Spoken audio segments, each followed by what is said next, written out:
नमस्कार मित्रों, आज हम चर्चा करने वाले हैं कि जन्म कुंडली में यदि सूर्य अशुभ फल प्रदान कर रहे हैं, वो पीड़ित हैं या फिर बुरे भावों में अवस्थित हैं, तो हमें क्या उपाय करना चाहिए। ऐसा हम कौन सा उपाय करें जो हमारे लिए 100% कारगर हो और हमें संपूर्ण फल प्रदान करे, हमें सूर्य की शुभता प्राप्त हो सके और सूर्य हमारे ऊपर प्रसन्न हो और हमारा जीवन सुख समृद्धि एवं सफलता के मार्ग पर अग्रसर हो।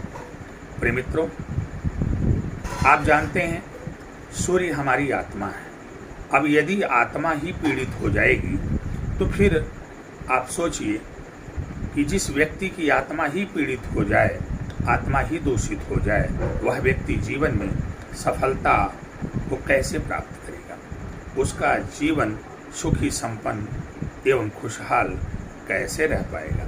इसके अलावा सूर्य हमारे स्वाभिमान भी हैं, सूर्य हमारे अभिमान भी हैं, सूर्य पद हैं, सूर्य प्रतिष्ठा हैं, सूर्य ही हमको समाज में स्थापित करते हैं। तो यदि सूर्य कमजोर हो गए, सूर्य पीड़ित हो गए, सूर्य अशुभ फल देने लगे, तो आप जरा सोचिए कि हमें समाज में कैसे प्रतिष्ठा मिलेगी, कैसे कोई पद मिलेगा, कैसे सम्मान मिलेगा, कैसे इज्जत मिलेगी और कैसे शोहरत मिलेगी। आप जानते हैं सूर्य ग्रहों के राजा हैं।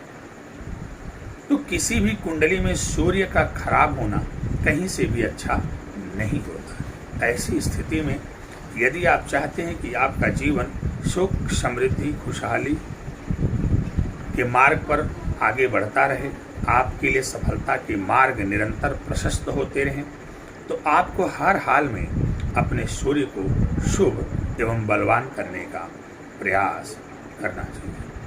वैसे हमारे शास्त्रों में और हमारे अनेकों ज्योतिर्विदों ने सूर्य को प्रसन्न करने के लिए, सूर्य की शुभता को प्राप्त करने के लिए अनेकों प्रकार के उपाय बताए हैं। उन सभी उपायों में जो सबसे महत्वपूर्ण उपाय है वह है आदित्य हृदय स्तोत्र का पाठ करना। यदि हमारी कुंडली में सूर्य अशुभ हैं, हमको बुरा फल दे रहे हैं, पीड़ित हैं, नीच के हो गए हैं, तो हमें चाहिए कि हम उनकी शुभता को प्राप्त करने के लिए आदित्य हृदय स्तोत्र का पाठ करें। इसके लिए हमको सबसे पहले अपनी दिनचर्या में परिवर्तन लाना होगा। हमें चाहिए कि हम सूर्योदय से पहले जागने का प्रयास करें। हमें सूर्योदय से पहले उठना चाहिए। नित्य क्रियाएं स्नान आदि करने के उपरांत सूर्यदेव को नमस्कार करें।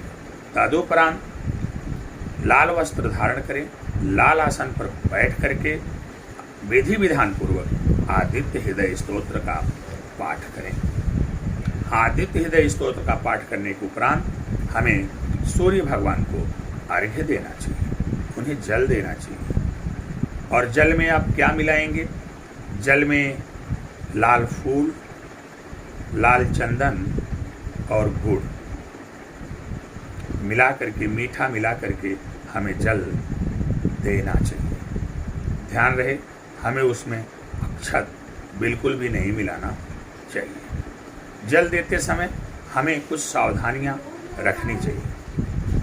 पहली सावधानी कि आपको पंजों पर उछक कर जल देना चाहिए। दूसरा, आपका दायां पैर आगे होना चाहिए और बायां पैर पीछे होना चाहिए। तीसरा, जल देते समय हमें ये ध्यान देना है कि वो जल जो ज़मीन पर गिर रहा है उसके छींटे हमारे पैर पे ना पड़ने पाएँ। चौथा, हमें जल को पतली धार के साथ देना चाहिए और जल देते समय ओम घृण सूर्याय नमः मंत्र का जाप भी करते रहना चाहिए। तो इस प्रकार यदि आप विधि विधान पूर्वक अपनी दिनचर्या में परिवर्तन करके सूर्योदय से पहले उठते हुए, जैसा कि हमने बताया, इस नियम के अनुसार आप सूर्यदेव के लिए आदित्य हृदय स्तोत्र का पाठ करेंगे और उन्हें अर्घ्य प्रदान करेंगे, तो ये तय मान करके चलिए कि आपकी कुंडली में, आपके जीवन में ये सूर्य जो अशुभ फल प्रदान कर रहे हैं, आपको शुभ फल प्रदान करना शुरू कर देंगे और आपके जीवन में जो नाना प्रकार की समस्या, परेशानी, बाधा है, रोग, रिप, ऋण है, इनका शमन होगा। आपके जीवन में सुख, समृद्धि, खुशहाली आएगी। सफलता का मार्ग प्रशस्त होगा। आप समाज में प्रतिष्ठित होते चले जाएंगे। आशा करते हैं कि हमारे बताए हुए इस रास्ते को अपना करके आप अपने जीवन को सुखी, संपन्न एवं समृद्ध बनाएंगे। भगवान भास्कर आप सभी लोगों का कल्याण करें।